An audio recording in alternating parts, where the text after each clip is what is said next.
Hey guys, it's History Behind the Warrior and welcome to another Soul Calibur 6 video. Now today I'll be talking about none other than the infamous reptilian in the series, Aeon Calcos. Now just before we do get onto his history, I want you to all know that the series has been cluttered with lizardmen from the very beginning. A large majority of lizardmen are mindless minions of Nightmare, but Aeon Calcos is the one lizardman that breaks the mold, and in that sense it makes him unique to the series and the story, even if he doesn't have as large of an impact in the series as many other characters. Now Aeon didn't start off as a reptile, he was in fact human like many others. It's just a series of tragic events that had led up to him becoming a reptile, but we'll get to that in a bit. Now you see, Aeon has a very interesting lineage. Being born in Sparta, he was taught from a very young age to become the strongest of Spartan warriors, a title he would strive to achieve. Now whilst in his prime, Sparta would be approached by the god Hephaestus. As you see, the Olympian had caught word about a very powerful weapon known as Soul Edge, a blade that was capable of incredible destruction if it fell into the wrong hands, and Hephaestus had learned that Ares had his eyes on it, so he would reach out to a young woman in Greece, as well as the group of Spartans, in order to guarantee success. So he would request 24 of their finest warriors to seek out and destroy it if they found it. Now no ordinary weapon could guarantee the destruction of Soul Edge, so he would forge them all a sword and shield, so the chances of the Spartans were rather high. However, this would also be their downfall, as during their journey, the Spartans would be lost in an unending desert. Their rations were low, and many of them had died from dehydration, so Aeon was left as the only survivor. Now from what you can tell, he was obviously unsuccessful in acquiring Soul Edge, as he had passed out in the desert, but was saved by a very small village. Now as eternal thanks, he would teach the young and the old how to use swords. However, this kindness would not last. As you see, during one evening, the village would be struck by the evil and dark energy of Soul Edge, driving many of them insane and transforming Aeon into a mindless killer. So upon slaughtering the entire village, he would leave once again both lost and confused. Now word of this massacre would reach the ears of Kunpokku, the leader of a cult known as the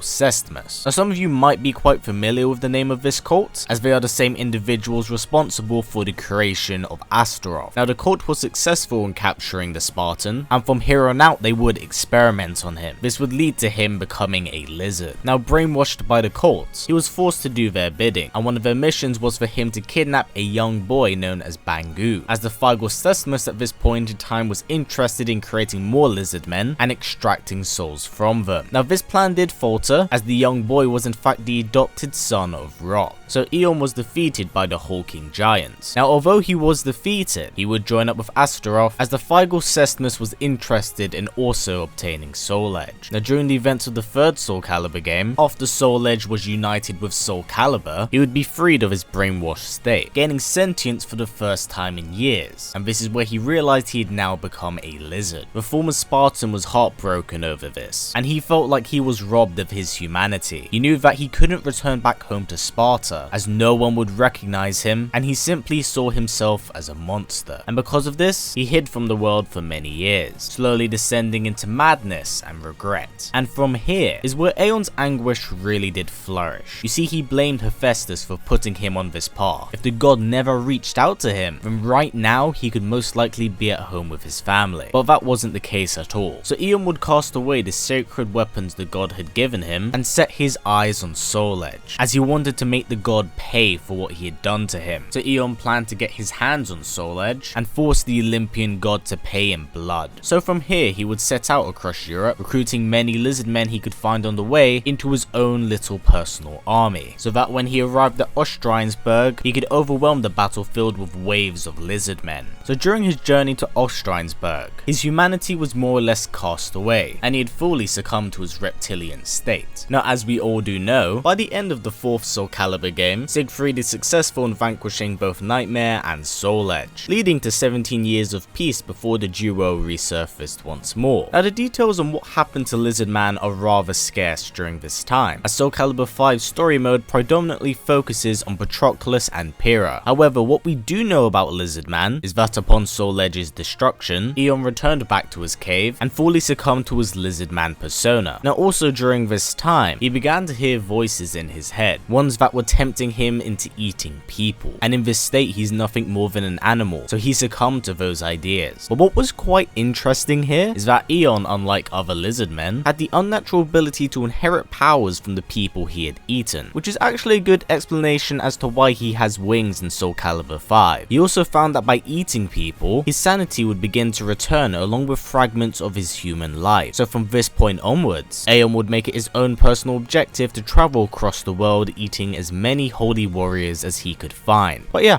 that's it for the Lizardman video, guys. I hope you've enjoyed this video and learned a little bit more about the character, as there's obviously this guy and a bunch of other Lizardmen, so it's worth talking about what makes him so different to the other Lizardmen in the series. Now, I don't have any plans for next week's episode, so if you do have some suggestions, please put them down in the comment section below. We're only 2 or so weeks away from the game, so if there's any characters you'd like to hear me talk about before the game's release, please let me know down below. Anyway, guys, that's it for this video. Now, before it wraps up, if possible, let's try getting it to about 500 likes. It's a great way of supporting this channel since YouTube's ad system is broken as hell. So by giving it a thumbs up, it helps out a ton. And if you want to go the extra step, we also have a Patreon set up, and a link for it will be down in the description below. Anyway, guys, as always, please comment, like, subscribe, and share this video with everyone you know. Please take care, and I'll see you all next time.